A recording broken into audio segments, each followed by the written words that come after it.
आपण आपल्या भक्तीला प्रारंभ करूया.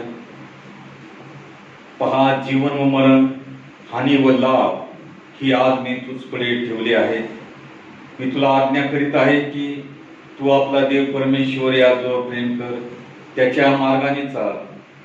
आकाश आणि पृथ्वी या साक्षी ठेवून आज मी तुम्हाला सांगतो की जीवन आणि मरण, आशीर्वाद आणि शाप ही तुझकडे ठेवली आहे. तू जीवन निवडून घे.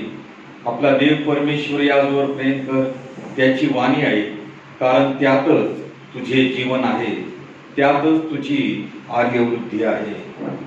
जे हे धर्मशास्त्र मी तुला देत आहे ते तुला अगम्य नाही, तुझपासून दूर नाही. ते स्वर्गात नाही की तू म्हणावे आम्ही ते पाळावे. म्हणून आमच्यासाठी स्वर्गात चढून जाऊन कोण ते आमच्याकडे आणेल आणि ते आम्हास ऐकवेल. प्रार्थना करूया. प्रेमळेश्वरा, दयाघना, आम्ही तुझे अत्यंत आभार मानतो, तुझी उपकार स्तुती करतो, तुझ्या पवित्र नावाचा जे घोष करतो. दयाघना, सर्वमान सन्मान गौरव आम्ही तुझ्या अति पवित्र थोर नामाला देतो. लीन नम्र होऊन तुझ्यात पवित्र चरणाशी नतमस्तक होऊन तुलाच आम्ही जित्र साष्टांग दंडवत घालतो. तर तूच आतील विश्वाचा निर्माण करता, नियंत्रण करता आणि आम्हा मानवाचा देखील निर्माण करता आमचा तो प्रेमळ पिता आहेस. दयाघना, आम्ही या समयी सर्व लहान थोर लेकरं तुझ्या पवित्र चरणाशी नतमस्तक होऊन आलेले असताना पवित्र आत्म्याच्या सामर्थ्याने आम्हा प्रत्येकाला तू स्पर्शित कर. आमचं चित्त दयाघना तुझ्याकडे लागू दे ईश्वरा. आणि गौरदेव बापा, तुझ्या पवित्र आज्ञेकडे लक्ष केंद्रित करून तोच मार्ग आम्ही स्वीकारावा. तुझ्या दिव्यवाणीकडेच आम्ही आमचं लक्ष केंद्रित करावं आणि जे तू निवड आमच्या समोर ठेवलेली आहे ईश्वरा, ते जीवन आणि तो आशीर्वाद आम्ही निवडून घ्यावा आणि त्याच मार्गाने वाटचाल करावे. असा सुज्ञानाचा आत्मा आम्हा प्रत्येक लेकराला तू दे ईश्वरा. आम्ही दुर्बळ मानव आहोत, अशक्त आहोत. आमच्या सर्व अपराधांची, पापांची तुझ्या दयेने कृपेने तू क्षमा कर. आमच्या अपराधाकडे पाहू नकोस, तर आम्हाला तुझ्या दयेची, कृपेची, क्षमेची आणि प्रीतिमय स्पर्शाची नितांत गरज आहे. या मंडळीवर तुझा आशीर्वाद सर्वदा असू दे ईश्वरा. सर्वांना तुझ्या अद्भुत सामर्थ्यात तू चालवतो, म्हणून आम्ही तुझे अत्यंत आभार मानतो. तुझं गौरव करण्याची ही संधी या माध्यमातून तू देत आहेस, यामध्ये तू खंड पडू देत नाहीस, म्हणून आम्ही तुझे आभार मानतो. प्रभू देवाचा आमचा हा स्तुतीचा उपकार स्मरणाचा यज्ञ तुला मान्य हो, कारण अगणित आणि अनंत अशी उपकार अनामर्त्य मानवात तुझ्या आहे. आज जे काही आम्ही आहोत ती सर्व तुझी विपुल कृपा आहे ईश्वर. म्हणून प्रभू देवा, आमची भक्ती तुला मान्य हो. आमचं अंतःकरण तुझ्याशी जळून राहू दे आणि जीवनातल्या या प्रवासात, वाटचालीमध्ये, प्रसंगामध्ये, परिस्थितीतून जात असताना तुझ्याशीच आम्ही एकनिष्ठ असावं, तुझाच मार्ग आम्ही धरावा आणि त्यामध्येच आम्ही सदैव राहावं. हाच आशीर्वाद आम्हाला तू दे. तारणारा उद्धार प्रभू येशू ख्रिस्त याच्या गोड आणि प्रेरणावाद मागत आहे म्हणतोय ईश्वरा. परमेश्वराच्या गौरवार्थ आपण गीत गाऊया आणि उपासना संगीतामधून गीत क्रमांक 117 हे गाऊया. कोण मित्र येशू आणि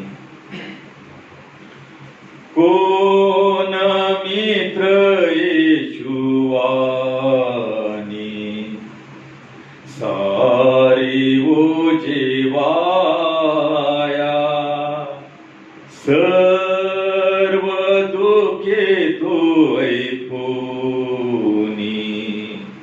साय करी सोसाया. त्याकडे कधी न जाता आम्ही अवमानितो, शांती करी घरवूनी शोक किती करीतो. मोह असले की चिंता, काही दिसे त्रासाया, धैर्य नच सुटू देता.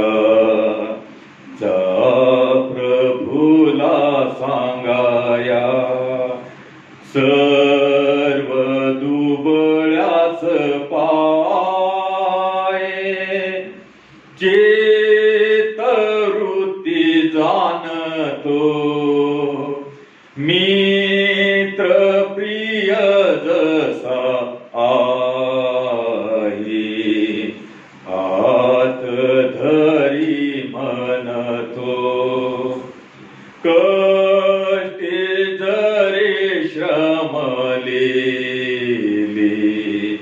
खांब जडवाया त्यास हे उपाय केले जा प्रभूला सांगाया मित्र जरी तुच्छ माने जा प्रभूला सांगाया तोचे सका सर्वाहुनी सिद्ध अंगीकाराया. आजच्या म्हणण्याकरता जे शास्त्रभाग घेतलेले आहे यापूर्वी आपण उभे असताना ख्रिस्तांचा मतांकित होऊया.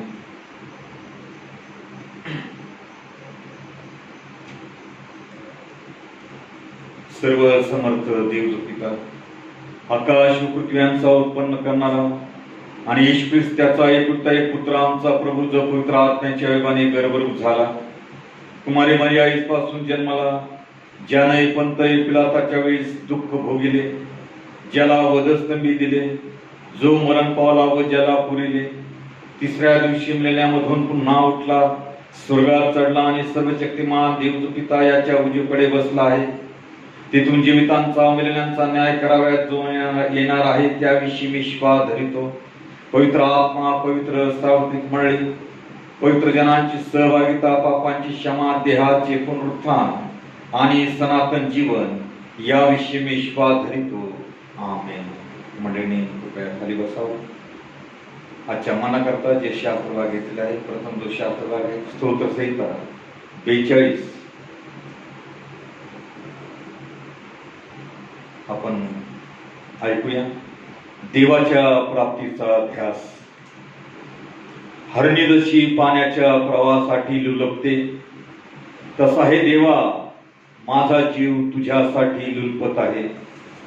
माझा जीव देवासाठी जिवंत देवासाठी तानेला झाला आहे. मी केव्हा देवासमोर येऊन त्याचे दर्शन घेईन. तुझा देव कुठे आहे असे ते मला सतत म्हणतात म्हणून अहोरात्र माझे अश्रू माझा आहार झाले आहे. लोकसमुदाय सण पाळे तेव्हा त्यांच्या मेळ्याबरोबर मी कसा चाले आणि आनंदोत्सव व देवस्तवन यांचा गदर चालला असता देवाच्या घराकडे त्याला मी कसा मिरमितने हे आठवून माझ्या जीवाचे पाणी पाणी होते. हे माझ्या जीवा तू का खिन्न झालास. तू आतल्या आत का तळमळत आहेस. देवाची आशा धर. तो मला दर्शन देऊन माझा उद्धार करीतो म्हणून मी त्याचे पुनरुक्ती गुणगान गाईन. हे माझ्या देवा माझा जीव आतल्या आत खिन्न झाला आहे म्हणून यार्देनेच्या व हर्मोनाच्या प्रदेशात व मिसफाराच्या डोंगराजवळ मी तुझे स्मरण करीतो. तुझ्या धबधब्यांच्या आवाजाने जणू काय लोंढा लोंढ्याला बोलावित आहे.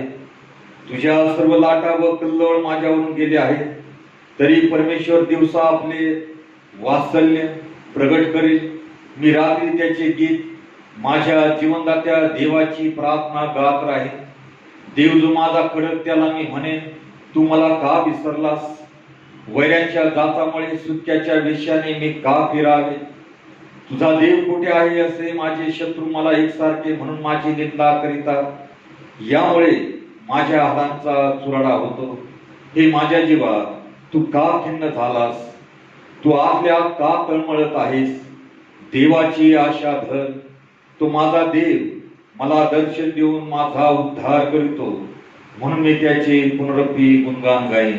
दिवाकर वाचली ही सर्व वचन आम्हा करता आशीर्वादाची करो. त्याच्या पवित्र नामाला मान सन्मान आणि गौरव इथून पुढे सर्व काळ असो. आमेन.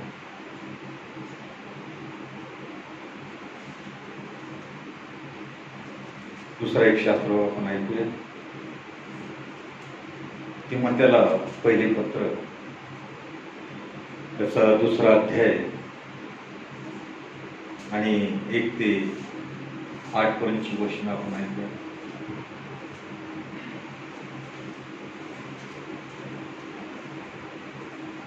सार्वजनिक उपासनेबाबत सूचना. तर सर्वात प्रथम हा बोध मी करीतो की सर्व माणसासाठी विनंत्या, प्रार्थना, बदल्या व उपकास्तुती करावी. राजांकरिता व सर्व वरिष्ठ अधिकाऱ्यांकरिता करावी, यासाठी की पूर्ण सुभक्तीने व गंभीरपणाने आपण शांतीचे व स्वस्थपणाचे असे आयुष्यक्रमण करावे. ते आपला तारणारा देव याच्या दृष्टीने चांगले व स्वीकाराव्यास योग्य आहे. त्याची अशी इच्छा आहे की सर्व माणसाचे तारण व्हावे व त्यांनी सत्याच्या परिपूर्ण ज्ञानापर्यंत पोहोचावे.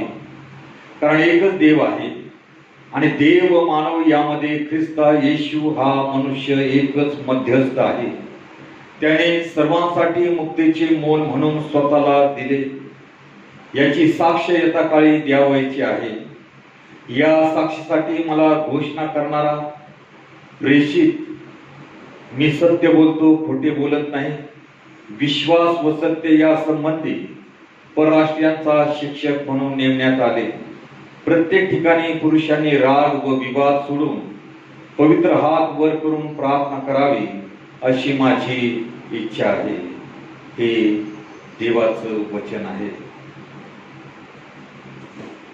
यावेळेस आपण मदतीच्या प्रार्थनेकडे वळूया आणि मदतीच्या प्रार्थनेद्वारे आपण आपल्या विनंत्या परमेश्वराला सादर करूया. प्रार्थना करू. प्रेमळ ईश्वरा, दयाळू, आम्ही तुझे अत्यंत आभार मानतो, तुझी उपकार स्तुती करतो, तुझ्या पवित्र नामाला अशेषशा धन्यवाद देतो. देवा, या मदतीच्या प्रार्थनेद्वारे तुझ्या पवित्र चरणाशी नतमस्तक होऊन आलेला असताना आमच्या विनंतीच्या शब्दाकडे तुझं लक्ष असू दे. त्याचा स्वीकार होऊन तू तुझा अलौकिक सामर्थ्य या भूतलावर प्रस्थापित करावस, आमच्या जीवनावर प्रस्थापित करावस, अशी तुझ्या चरणी आम्ही नम्रतेची प्रार्थना करतो. प्रभू देवा, आम्ही पापी मानव आहोत, दुर्बळ आहोत, अशक्त आहोत, अज्ञानी आहोत. आमच्या सर्व पापांची आम्हाला क्षमा कर. आमच्या अपराधाकडे पाहू नकोस, तर आम्हाला तुझ्या दयेची, क्षमेची आणि कृपेची आणि तुझ्या प्रीतिमय स्पर्शाची नितांत गरज आहे. गुरुदेवा, मंडळीवर तुझा आशीर्वाद आहे, तिला तुझ्या अद्भुत सामर्थ्य तू चालवतोस म्हणून आम्ही तुझे अत्यंत आभार मानतो. कठीण अवस्थेतून जात असताना देखील देवापा सर्व गरजा तू पुरवितोस. मार्ग जरी आम्हाला दिसला नाही तरी देवापा त्यातून तू मार्ग काढतोस. कारण गौरदेवापा मंडळी ही तुझी आहे. प्रवेश ख्रिस्त हा मंडळीचा मस्तक आहे आणि मंडळी करता त्याने आपलं बलिदान देखील केलेलं आहे. मंडळीवर त्याची अधिक प्रीती आहे आणि म्हणूनच तू आमच्या सर्व गरजांची तरतूद करतोस. आमच्या अपेक्षेच्या आणि कल्पनेच्या पलीकडे म्हणून आम्ही तुझे मनभावे आभार मानतो. गुरुदेवापा, ज्या सद्य परिस्थितीमध्ये आम्ही जात आहोत त्या सर्व परिस्थितीमध्ये आम्हा सर्वांना तू सांभाळतोस, आरोग्य देतोस, आमच्या गरजा तू पुरवतोस म्हणून आम्ही तुझे आभार मानतो. जे वयोवृद्ध आहेत आमच्या मंडळीतले, त्या सर्वांची आठवण आम्ही तुझ्या पवित्र चरणाशी करतो. देवापा, त्यांना सर्वदा सुखी समाधानी तू ठेव. त्यांच्या मनातला सर्व एकाकी विचार तू दूर कर. आपल्या कुटुंबाविषयीच्या, लेकरांविषयीच्या ज्या चिंता आहेत, काळज्या आहेत, त्या त्यांच्या अंतकरणातून तू दूर कर. त्यांना सदैव तू प्रसन्नमुख ठेव. देवापा, त्यांना जीवन संघर्ष करण्याचं सामर्थ्य पुरव आणि त्यांच्या जीवनाद्वारे तुझं गौरव सर्वदा तू करून घे, अशी तुझ्या चरणी आम्ही नम्रतेची प्रार्थना करतो आणि त्यांना आम्ही तुझ्या पवित्र सामर्थ्याच्या हातामध्ये सोपवतो. आमच्या मंडळीतले जे लेकरं परदेशी आहेत ईश्वरा, त्यांचा एक तू सांभाळ करतोस, त्यांचं सर्व कामकाज आशीर्वादाच करतोस, त्यांचं ध्येय तू पूर्णत्वास नेतोस. याकरता लागणारं उत्तम आरोग्य, संरक्षण, मन, बुद्धी आणि ज्ञान त्यांना तू पुरवतोस. म्हणून आम्ही तुझे अत्यंत आभार मानतो. त्यांच्या सर्व प्रयत्नाला सर्वदा तू यश दे आणि सर्वदा देव बापा तू त्यांचा सांभाळ करावा अशी तुझ्या चरणी आम्ही नम्रतेची प्रार्थना करतो. आणि तुझा आशीर्वादाचा, ज्ञानाचा, सामर्थ्याचा वर्धस्त त्यांच्या जीवनात सर्वदा असू दे. त्यांच्या कार्यातून ख्रिस्ताचा प्रकाश परावर्तित होऊ दे. म्हणून पवित्र आत्म्याच्या सामर्थ्याने त्यांना सदैव तू आशीर्वादित कर. जे लेकरं प्रभुदेव बापा तरुण आहेत, नोकरीच्या शोधात आहे ईश्वर, आपल्या उपजीविकेचा प्रश्न आहे, आपल्या कुटुंबाचा देखील प्रश्न आहे, उदरनिर्वाहाचा, त्याकरता ते जे प्रयत्न करीत आहेत ईश्वरा, त्यांच्या प्रयत्नाला तुझी कृपा तू करू. त्यांचं मनोधैर्य सर्वदा तू बलवान कर प्रभुदेवा. त्यांच्या जीवनातली सर्व निराशा तू दूर कर दयाघना. आणि सर्वदा त्यांनी आपलं चित्त तुझ्याकडे जळून ठेवावं. तो देव देणारा आहे, आम्ही मनोभावे भग्न हृदयाने त्याचकडे याचना करावी. तो प्रार्थना ऐकणार आणि उत्तर देणारा आहे. हा विश्वास त्यांचा दृढ आणि बळकट कर प्रभुदेव बाप्पा. त्यांच्यावर तुझी कृपा दृष्टी सर्वदा असू दे दयाघना. आज या संपूर्ण जगामध्ये जी महामारी पसरलेली आहे, प्रत्येक राष्ट्रामध्ये लाखो लोक मृत्यू पावलेले आहेत, अनेक लोक रोगग्रस्त आहेत ईश्वर. यावर आजही प्रभुदेव बाप्पा कुठलाच उपाय नाही ईश्वर. दयाघना आम्ही तुझ्या पवित्र चरणाशी नम्रतेने प्रार्थना करतो की या जगातली ही महामारी तुझ्या अद्भुत सामर्थ्यात तू दूर करावीस. त्यावरचा उपाय शोधण्यास त्या सर्व तुझ्या दासांना लागणारं मन, बुद्धी आणि अंतःकरण तू द्यावंस अशी तुझ्या चरणी आम्ही नम्रतेची प्रार्थना करतो. कारण गौदेवा संपूर्ण विश्व ही तुझी महान निर्मिती आहे ईश्वर. यावर तुझी अधिसत्ता आहे ईश्वर. आणि प्रभुदेव बापा आमची पूर्ण खात्री आहे की या सर्व महान संकटातून तू या जगाला मुक्त करशील. आणि या जगावर तुझी प्रीती आहे, म्हणूनच जगाच्या उद्धाराकरता तू आपला एकुलता एक पुत्र दिलेला आहेस. त्यामुळे सर्वांचं तारण व्हावं म्हणून दयाघना आम्ही प्रार्थना करतो की अशा ह्या कठीण परिस्थितीमध्ये जे डॉक्टर्स लोक या रुग्णांवर उपचार करत आहेत, नर्सेस आहेत, सेवक वर्ग आहेत, इतर सेवक वर्ग आहेत ईश्वर, त्याप्रमाणेच पोलीस दल देखील आहे. प्रभुदेव बापा आम्ही प्रार्थना करतो की त्यांना लागणारं मनोधैर्य तू दे, त्यांना उत्तम आत्मा तू दे ईश्वर. हा मानवतेचा धर्म पुढे नेत असताना तुझ्या ज्ञानाने आणि सामर्थ्याने त्यांना तू आशीर्वादित कर. सर्व भयापासून, या रोगाच्या प्रादुर्भावापासून त्यांचं सर्वदा तू रक्षण कर. आणि त्यांच्या जीवनाद्वारे तुझं गौरव सर्वदा तू घडू दे अशी तुझ्या चरणी आम्ही प्रार्थना करतो. आमच्या देशाचे पंतप्रधान याकरता रात्रदिवस प्रयत्नशील आहेत ईश्वर. वेळोवेळी संपूर्ण राष्ट्राला मार्गदर्शन करत आहेत. प्रभुदेव बापा त्यांच्यावर तुझा आशीर्वाद असू दे. अशा ह्या कठीण समयातून देशाचं नेतृत्व करत असताना लागणारं मनोधैर्य, आरोग्य आणि ज्ञान त्यांना सर्वदा तू करू. त्याप्रमाणेच महाराष्ट्र सरकार, मुख्यमंत्री यांच्याकरता देखील आम्ही प्रार्थना करतो प्रभुदेव बापा की ते देखील सतर्क आहेत. या रोगापासून सर्वांचं संरक्षण व्हावं म्हणून सर्वदा ते प्रयत्नशील आहेत. त्यांच्या सर्व प्रयत्नाला तू यश दे. जे जे निर्णय ते घेतील त्यामध्ये तुझी कृपा सर्वदा असू दे ईश्वर. आणि प्रभुदेव बापा आम्हा सर्वांना तू तुझ्या कृपेत भयात सांभाळतोस म्हणून आम्ही तुझे अत्यंत आभार मानतो. होय प्रभुदेव बापा तूच खरं आमचं आश्रयाचं स्थान आहे, तूच आमचा आश्रयाचा बळकट दुर्ग आहेस. म्हणून आम्ही लेकराने या सद्य परिस्थितीमध्ये जात असताना आमचा विश्वास तुझ्यावर टाकावा, तुझ्याकडेच आम्ही पाहावं आणि आम्ही आमची वाटचाल करावी. आम्हाला जो हा वेळ तू देत आहेस ईश्वरा, या वेळेमध्ये आम्ही परिपूर्ण व्हावं. तुझं वचन, तुझी प्रार्थना आम्ही नित्य करावे आणि तुझं सामर्थ्य आम्ही प्राप्त करावं की ते सामर्थ्य आमच्या जीवनातून इतरांना प्राप्त होईल. म्हणून आम्हा सर्व लेकरांचं तू सहाय्य कर ईश्वरा. प्रभुदेव बापा जे वचन आम्हा करता येणार आहे ते त्याचा आम्ही स्वीकार करावा आणि आमच्या जीवनाच्या आचरणात आम्ही प्रत्यक्ष त्याचा अनुभव घ्यावा, अनुसरावा. हा आशीर्वाद आम्हा प्रत्येक लेकराला तू दे दे बाप्पा. दयाखाना जे काही नियोजन आहे मंडळीविषयीचं, या बंदच्या काळातलं प्रभू दे बाप्पा, सर्व संपर्क तुटलेला आहे, सर्व व्यवहार बंद आहेत. तरी देखील आम्ही जे प्रयत्न करीत आहोत त्यामध्ये तुझी कृपा दृष्टी तू करावीस. तुझ्या उपासकांना तुझ्या सामर्थ्याचा स्पर्श तू करावास. आणि प्रभू दे बाप्पा, जे जे अनमोल आशीर्वाद त्यांना तू दिलेले आहेत त्या दानांचा विनियोग तुझ्या गर्वार्थ करण्याची ही संधी तू त्यांना देत आहेस. त्यांनी देखील प्रेरित होऊन तुझ्याकडे पाहून तुझ्या गर्वार्थ समर्पित असं अर्पण करावं, असा आशीर्वाद प्रत्येकाला तू दे. सर्वांवर तुझा आशीर्वाद सर्वदा असू दे. प्रार्थना ऐकली म्हणून आम्ही तुझे आभार मानतो. तारणारा उद्धार प्रवेश ख्रिस्त त्याच्या गोडाने प्रेरणावाद मागत आहे म्हणून त्या ईश्वरा, आमेन.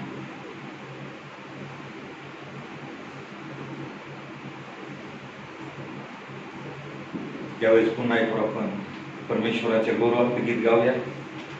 उपासना संगीतामधून 192 नंबरचे गीत आहे.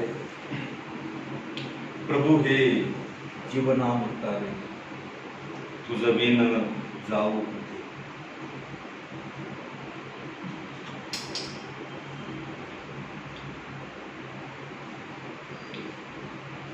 प्रभू हे जीवनामृता रे, तुझ बिन जाऊ कुठे. जीवनाच्या गोष्टी तुझ पाशी आहा, जीवनाच्या गोष्टी तुझ पाशी आहा, तुझ बिन सारी कुठे. प्रभू हे जीवना मृतारी, तुझ बिन जाऊ कुठे. बहुयज्ञ केले धन अर्पिले, बहुयज्ञ केले धन अर्पिले, तरी पाप दंड न सुटे. प्रभू हे जीवना मृतारी, तुझ बिन जाऊ कुठे. अंतःकरण हे बहुघट पहा,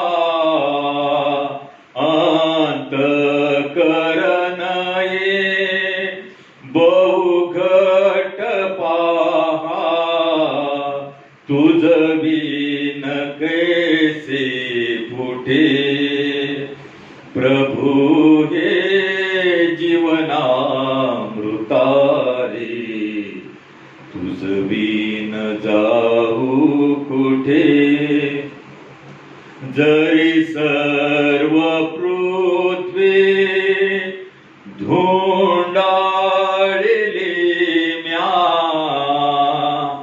जरी सर्व पृथ्वी धुंडाळली म्या,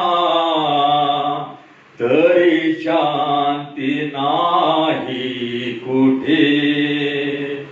प्रभू हे जीवना मृतारी, तुझ बिन जाऊ कुठे.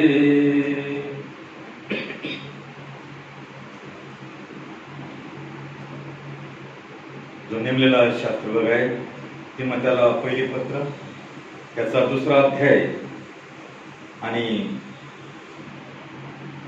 1 ते 8 पर्यंत वचन यावर आपण मनन करूया.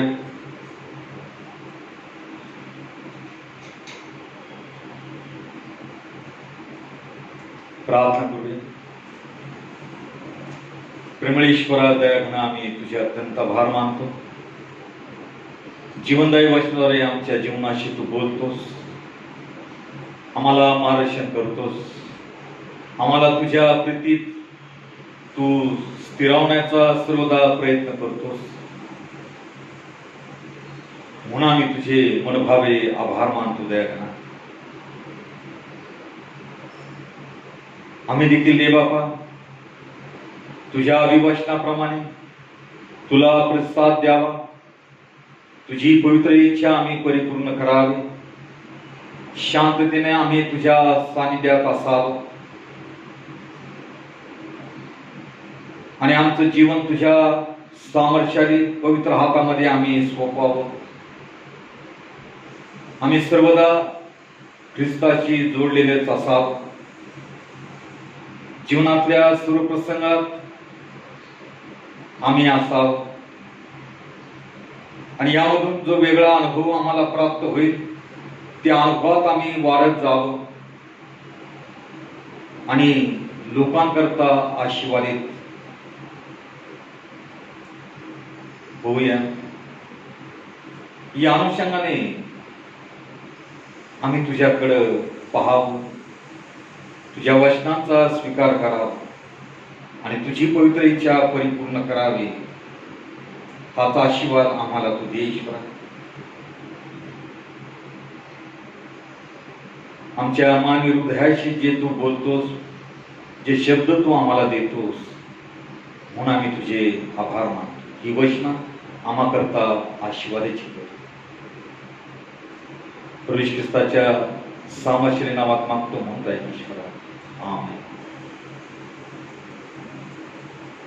हेडिंग दिलेलं आहे सार्वजनिक उपासनेबाबत आणि या ठिकाणी आम्ही पाहतो तिमोथेला पहिले पत्र 2 अध्याय. या ठिकाणी संत पौलाने तिमोथेला मंडळीमधील उपासनेबाबत काही सूचना दिलेल्या आहेत आणि यामध्ये प्रमुख जो विषय ठेवलेला आहे संत पौलाने किंवा उल्लेख केलेला आहे तो म्हणजे प्रार्थना. प्रार्थना अनेक प्रकारच्या होऊ शकतात. वैयक्तिक प्रार्थना आहे, सामुदायिक प्रार्थना आहे, राष्ट्राची प्रार्थना आहे, मंडळीची प्रार्थना आहे. अशी प्रार्थनाची विविध अंग आहेत. संत पौलाच्या दृष्टीने मानवी जीवनामध्ये प्रार्थनेशिवाय दुसरी कुठलीच गोष्ट महत्वाची दिसून येत नाही. मंडळीमध्ये खरे सिद्धांत किंवा शिक्षण यांची जेवढी आवश्यकता असते त्याहीपेक्षा जास्त प्रार्थनेची आवश्यकता आहे. पण आमचा तारणारा ख्रिस्त हा सदैव प्रार्थनेमध्ये होता. जीवनाच्या शेवटापर्यंत तो प्रार्थनेतच होता. जीवनातल्या सर्व कठीण मोहाच्या प्रसंगाला देखील तो देवावर प्रार्थनेद्वारे अवलंबून होता आणि देवाचं मार्गदर्शन तो घेत होता. म्हणून प्रार्थना प्रत्येक मानवाची अत्यंत जीवनावश्यक बाब आहे. प्रार्थना ही मुळातच कोणाला शिकवावी लागत नाही. हे उपजतांग देवाने आम्हाला दिलेलं आहे आणि म्हणून मानवी जीवनामध्ये त्यांनी आत्मिक ताणाने भूक ठेवलेली आहे. म्हणून प्रार्थना कोणालाही करता येते. या ठिकाणी जी प्रार्थना दिलेली आहे ती विनंती आहे की आपली गरज आणि आपली जी इच्छा आहे ती सरळपणे देवाला सांगणं आणि देव ऐकण्यास सदैव तयार असतो. प्रार्थनेमध्ये सामर्थ्य आहे. प्रार्थना शब्द हा व्यापक आहे. यशाया देखील म्हणतो की जुवाच्या दोऱ्या तोडाव्या इतकं त्यामध्ये सामर्थ्य आहे.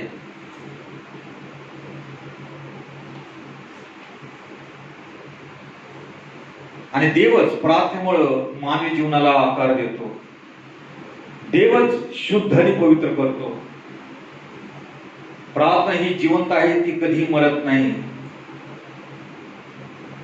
म्हणून प्रार्थना कशी करावी या संदर्भात संत पौल या ठिकाणी बोध करत आहे की सर्व लोकांसाठी, राजांकरिता, अधिकाऱ्यांकरता, सर्वांसाठी. मग त्यामध्ये अनेक प्रकारचे लोक आहेत. चांगले आहेत, सज्जन आहेत, दुर्जन आहेत, आजारी आहेत, दुःखी आहेत, कष्टी आहेत, वैरी आहेत, शत्रू आहेत. सर्वांसाठी तुम्ही प्रार्थना करा, कारण येशू ख्रिस्ताने हा आदर्श वधस्तंभावरून आमच्या समोर मांडलेला आहे. आज ज्या सद्य परिस्थितीमध्ये आम्ही वाटचाल करत आहोत, आज चर्चेस बंद आहेत. परंतु मी ऐकलंय की एका ठिकाणी एक मेसेज व्हायरल झाला होता. प्रभू ख्रिस्ताकडे सैतान येऊन म्हणत आहे की बघ, तुझी सर्व उपासना तळ मी बंद केलेली आहेत. प्रभूला म्हणत आहे सैतान की तुझी उपासना स्थळ, उपासना मंदिर मी बंद केलेली आहेत. परंतु येशू ख्रिस्त त्याला उत्तर देतो सैतानाला, तू बंद केली नाही, पण प्रत्येक कुटुंब उपासनेची जागा झाली आहे. आज प्रत्येक कुटुंबामध्ये या सत्य परिस्थितीमध्ये प्रार्थना चालू आहे. पूर्वीच्या काळी प्रार्थना प्रत्येक कुटुंबामध्ये होती. देवाचा विपुल आशीर्वाद होता. प्रार्थनेमध्ये खंड पडला आणि देवाने देखील आम्हाला प्रार्थनेकरता या परिस्थितीची संधी दिलेली आहे की आम्ही आमच्या घरात बसून आज आमची उपासनाची जागा, आमचं कुटुंब, आमचं घर झालेलं आहे. ज्या ठिकाणी एकत्र प्रार्थना होते कुटुंबामध्ये, त्या ठिकाणी ख्रिस्त उपस्थित आहे, त्या ठिकाणी ऐक्य आहे, त्या ठिकाणी देवाचा आशीर्वाद आहे. आणि याद्वारे देव प्रत्येक कुटुंबाला त्यामध्ये रचित आहे. यासाठी जे दुष्परिणाम आमच्या जीवनावर येऊन आमचा नाश होऊ नये म्हणून देव प्रार्थनेचं कवच आमच्या भोवती आवळत आहे. आम्ही देखील जे घरी आहोत सर्वांनी प्रतिसाद देणं फार महत्वाचं आहे. कौटुंबिक प्रार्थना मनोभावे करणं गरजेचं आहे. दुसरी गोष्ट त्यांनी सांगितलं आहे की सर्वांसाठी प्रार्थना करा, म्हणजे रग बदली. याचा अर्थ दुसऱ्यांसाठी केलेली कळकळीची विनंती ही प्रार्थना धीटपणे, मोकळेपणाने केलेली असते. यामध्ये प्रार्थना करणारा जी व्यक्ती आहे ती दुसऱ्यांकरता देवाला विनंती करतो, विनवितो, आळवितो. त्याप्रमाणे आमच्या प्रार्थनेमध्ये उपकासुती आम्ही करणं गरजेचं आहे. अनेकदा आम्ही प्रार्थना करतो परंतु उपकासुती करत नाही. देवाशी आम्ही बोलतो परंतु आम्ही थांबत नाही की देव काय बोलतो, आम्हाला काय उत्तर देतो. पवित्र शास्त्रामध्ये सेला म्हटलेला आहे स्तोत्र संहितामध्ये. याचा अर्थ थांबा. ही प्रार्थना स्तोत्र रूपात गात असताना तिचा शब्द आलेला असतो की थांबा. थांबण्याचा अर्थ आहे की परमेश्वर या बाबतीत काय आम्हाला मार्गदर्शन करू इच्छितो त्याचं उत्तर आम्हाला तो देतो, कारण देव आत्मा आहे म्हणून थांबणं गरजेचं आहे. त्याच्या उत्तराची वाट पाहणं गरजेचं आहे. म्हणून ज्या वेळेस आम्ही प्रार्थना करतो आमच्या प्रार्थनेचा शेवट आम्ही उपकासुतीने करावा, आभार प्रदर्शनाने करावा आणि आमच्या प्रार्थनेमध्ये आम्ही थांबावं देखील. देवाला देखील आम्ही बोलण्याची संधी द्यावी आणि सर्व ठिकाणच्या सर्व लोकांसाठी आम्ही प्रार्थना करावी. दुसऱ्या वचनामध्ये म्हणतो की राजे, सर्व वरिष्ठ अधिकारी यांचा उल्लेख करतो. सर्व पुढारी नेते यांच्यासाठी ती प्रार्थना करावी, कारण त्यांनी देवाकडे वळावे, चांगले वर्तन करावे म्हणून आपण प्रार्थना करणं गरजेचं आहे. पुढे म्हटलेलं आहे की आम्हाला पूर्ण सुभक्तीने व गंभीरपणे शांतीचे व स्वस्थपणाचे जीवन जगता येईल. आमचं जीवन, सर्वांची इच्छा असते की सुख शांतीने आम्हाला जगता यावं, परंतु आमचं जीवन सुख शांतीचं, आनंदाचं जावं या हेतूने आम्ही कधी प्रार्थना करू नये. तर आम्हाला सुभक्तीने आणि गंभीरपणे जगता यावं यासाठी प्रार्थनेची आवश्यकता आहे. यासाठी आम्ही या अनुषंगाने प्रार्थना करणं गरजेचं आहे. आम्ही प्रत्येकासाठी प्रार्थना करावी, ते देवाच्या दृष्टीने चांगलं देखील आहे. कारण सर्वांचं तारण व्हावं ही देवाची इच्छा आहे. देवाने केवळ विशिष्ट लोकांसाठी, राष्ट्रासाठी तारण सिद्ध केलेलं नाही. यहुदी लोकांचा तसा चुकीचा समज होता, परंतु देवाचे तारण हे सर्वांसाठी आहे. विश्वास ठेवणाऱ्या प्रत्येकासाठी आहे. म्हणून सर्वांसाठी प्रार्थना करणं आवश्यक आहे. जरी आम्हाला त्याचं उत्तर येत नसलं तरी आम्ही त्यामध्ये खंड पडू न देता प्रार्थनेत राहणं अत्यंत महत्वाचं आहे. कारण त्याद्वारे आम्हाला एक उत्तम सामर्थ्य देखील प्राप्त होतं आत्मिक. कारण लोकांनी सत्याच्या परिपूर्ण ज्ञानापर्यंत पोहोचावे, म्हणजे त्यांनी ख्रिस्ताचे सत्य समजावे, मग तारण प्राप्ती व्हावी म्हणून आपण प्रार्थना केली पाहिजे. पहिले तिमोथेचं पत्र 4 अध्याय 9 आणि 10 वचनामध्ये दिलेलं आहे की शुद्ध विवेक हे विश्वासाचं रहस्य याची पारख व्हावी, आणि मग काही नसेल पारख झाल्यानंतर तर मग सेवा करावी. 5व्या-6व्या वचनाकडे जर आम्ही पाहिलं तर त्यातून आम्हाला हा विचार प्राप्त होतो, जर ख्रिस्त आम्हाला तारण्यास समर्थ आहे, कारण देव आणि मानव यामध्ये तोच एक मध्यस्थ आहे. ख्रिस्तावर विश्वास ठेवल्यानेच आम्हाला देवाकडून क्षमा मिळते आणि देवाबरोबर आमचा समेट होतो. मग ख्रिस्त मध्यस्थ कसा होऊ शकतो?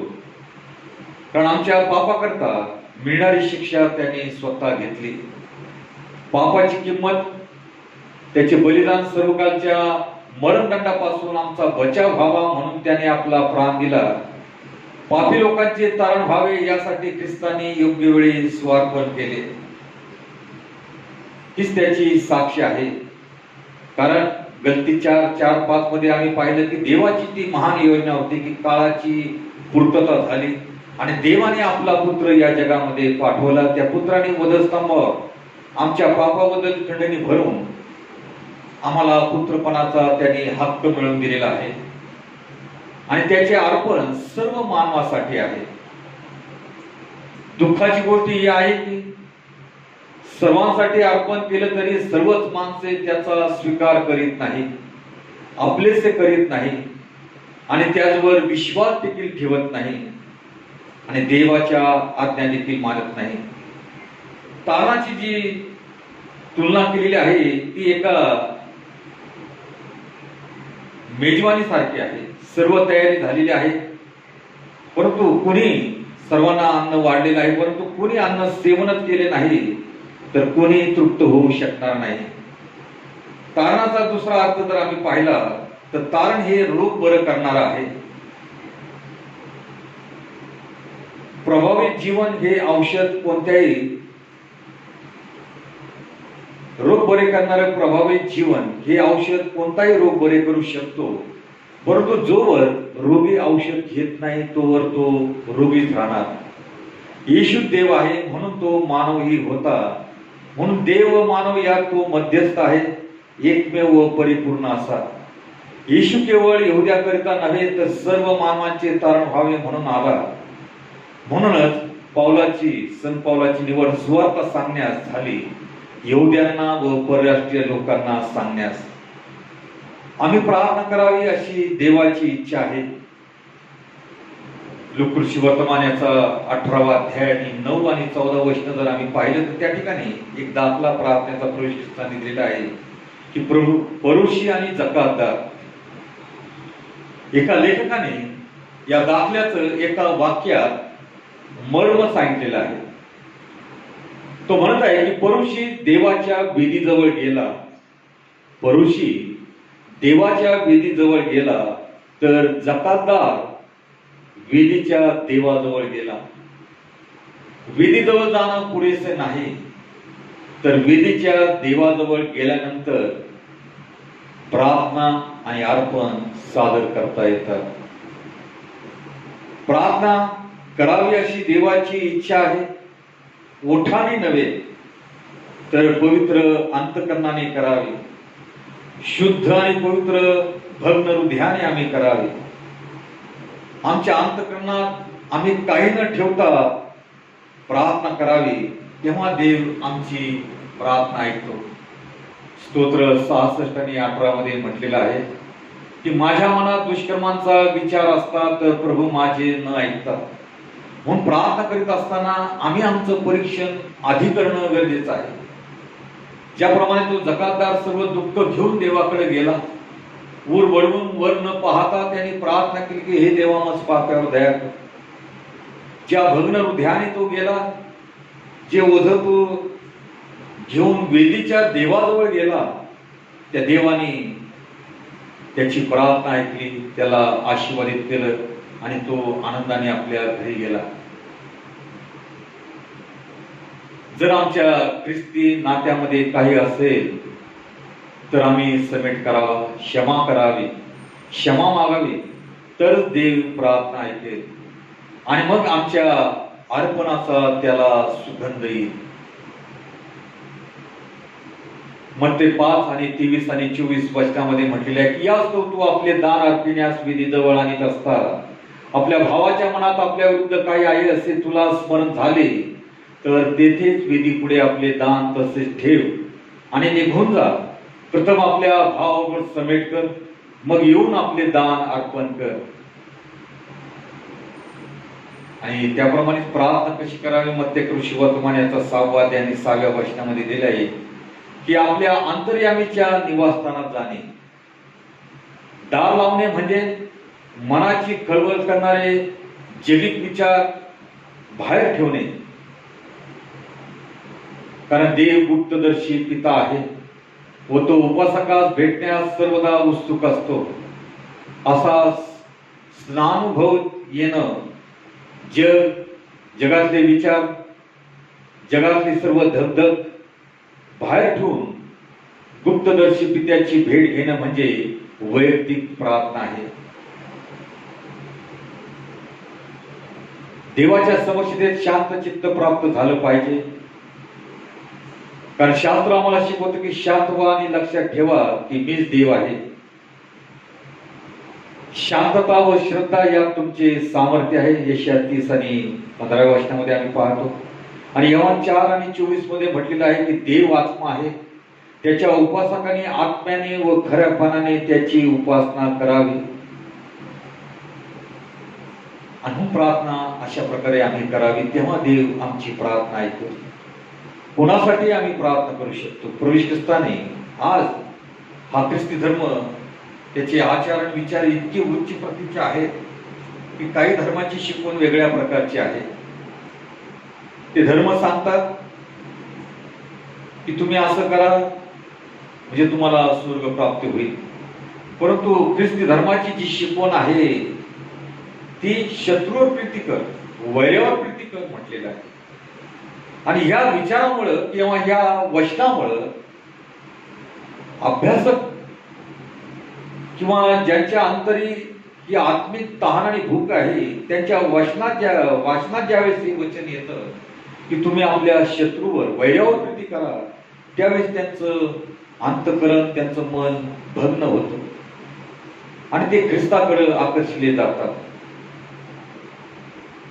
म्हणून देवाने आम्हाला जे सांगितलेले आहे, आमची वैचारिक बैठक होती, वैचारिक बैठकमध्ये मतभेद होतात. याचा अर्थ आम्ही कुरघोडी करू नये, मनात द्वेष ठेवू नये, इतरांविषयी राग धरू नये, इतरांविषयी मत्सरी करू नये. तो मार्ग नाही. ती बैठक तिथंच संपते. ज्यावेळेस एखाद्या गोष्टीचा निर्णय घेत असताना मतभेद होतात, माझे विचार, तुमचे विचार, मला पटत नाही, तुम्हाला पटत नाही, अशा वेळेस आमचं मन दुःखी होतं. तो मार्ग नाहीये. ती विचाराची बैठक तिथंच संपली जाते, ते तिथंच सोडायचं असतं. तर मग ख्रिस्ताचं कार्य तुमच्या आणि माझ्या जीवनामध्ये होईल. जर मनामध्ये आडी ठेवून आम्ही जर गेलो तर मग ती आडी वाढत जाणार आणि परमेश्वराच्या इच्छेविरोधात आम्ही वाटचाल करू. मग आमच्या प्रार्थना देव कदापि ऐकणार नाही. आमची प्रार्थना देवाने ऐकावी. सद्य परिस्थितीमध्ये आम्हाला प्रार्थनेची अत्यंत आवश्यकता आहे आणि प्रार्थनेवरच आमचं संपूर्ण हा जीवनाचा प्रवास, वाटचाल, प्रसंग, परिस्थिती अवलंबून आहे. म्हणून त्या ख्रिस्ताकडे आम्ही जाणं गरजेचं आहे. आमचं सर्व वेदना त्याला सांगणं गरजेचं आहे. तो ऐकण्यास तत्पर देव आहे. या भूतलावरून मर्त्यमानाचा शब्द ऐकणारा सामर्थ्याने जिवंत तो देव आमचा आहे.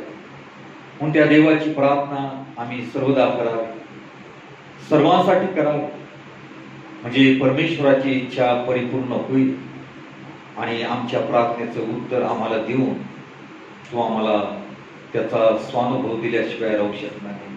आमचा विश्वास वाढल्याशिवाय राहू शकणार नाही. आमची साक्ष इतरांपर्यंत पोहोचवल्याशिवाय राहू शकणार नाही.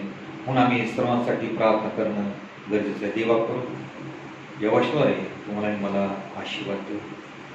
यावेळेस एक सूचना आहे. तुम्हाला मेसेज देखील मिळाला असेल आपल्या मोबाईलमध्ये की जवळजवळ 2-3 महिने आपला चर्चचं सर्व आर्थिक व्यवहार बंद आहे आणि त्या मेसेजद्वारे अशी विनंती करण्यात आलेली आहे की आपला आर्थिक व्यवहार काही प्रमाणात का होईना व्यवस्थित होण्याकरता जे सोनाकराचं दान आपल्याकडे आहे डब्यामध्ये, उपकाराचं दान असेल, देवाने जो विशेष प्रसंग आपल्या जीवनात दिलेला आहे, अनुभव दिलेला आहे, लग्नाचा वाढदिवस असेल, आपला वैयक्तिक वाढदिवस असेल, वर्धापन दिन असेल, त्यानिमित्त जे काही उपकाराचं दान असेल ते आपण देऊ शकता. त्या मेसेजमध्ये त्याप्रमाणे सोय केलेली आहे.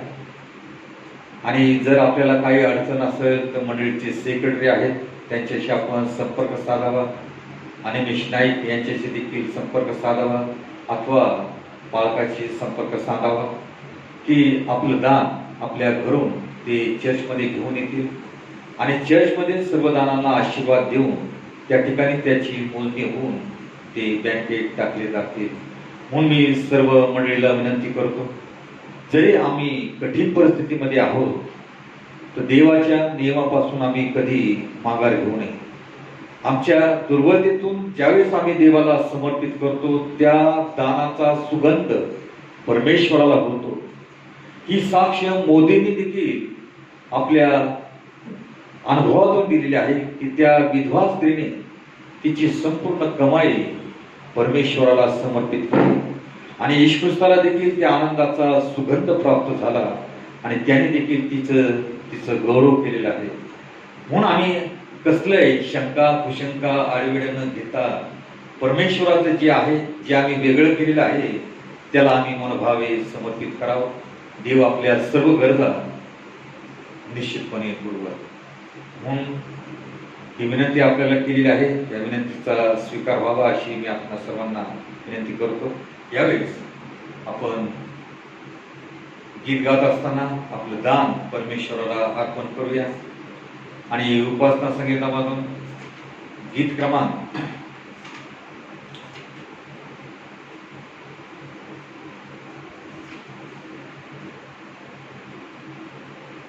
508 याचं पहिलं आणि शेवटचं चरण गात असताना आपण आपलं दान परमेश्वराला अर्पण करूया.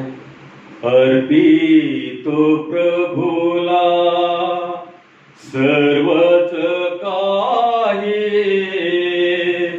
त्वरेने माझ्या मनी तू राही. अर्पितो प्रभूला संसार माझा समजून गमतो, निशिदिनी खटपट त्याची मी करीतो. तुझा मी आता जाणून नमितो,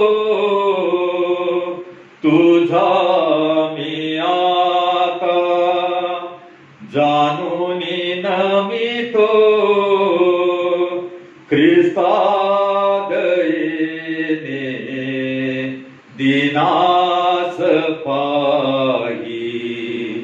अर्पितो प्रभूला तनु झिजवी तुझ्याची पायी. मन गेलावी तुझ्याची ठाई. धन हे तारे धन हे खर्चे तुझ्याचे कार्य सर्वस्व माझे तुलाच वाही अर्पितो प्रभूला. यावेळेस आपण दानावर आशीर्वाद मागूया, प्रार्थना करूया.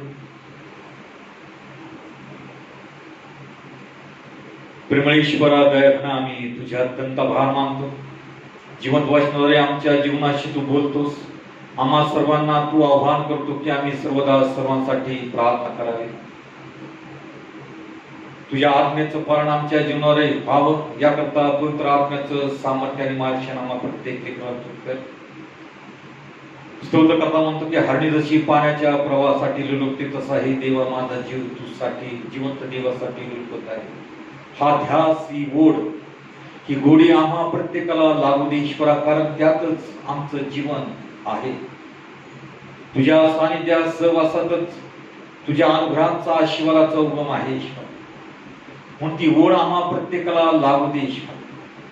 त्या आस्थेने तुझा आम्ही शोध करावा, तुझी प्रार्थना आम्ही मनभावे करावी की या सद्य परिस्थितीमध्ये आम्हाला तुझं सामर्थ्य प्राप्त होईल, तुझा अनुभव आम्हाला प्राप्त होईल.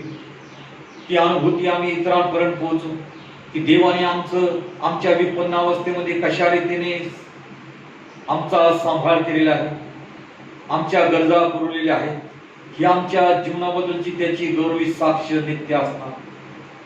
म्हणून तुझा ध्यास लागणार. आम्हा प्रत्येकाला ही वेळ देखील तू दिलेली आहे. कौटुंबिक प्रार्थनेमध्ये एकत्र होऊन आम्ही प्रार्थना करावी. आज आम्ही प्रार्थना करतो, अनेकांचे लग्नाचे वाढदिवस झालेले असते.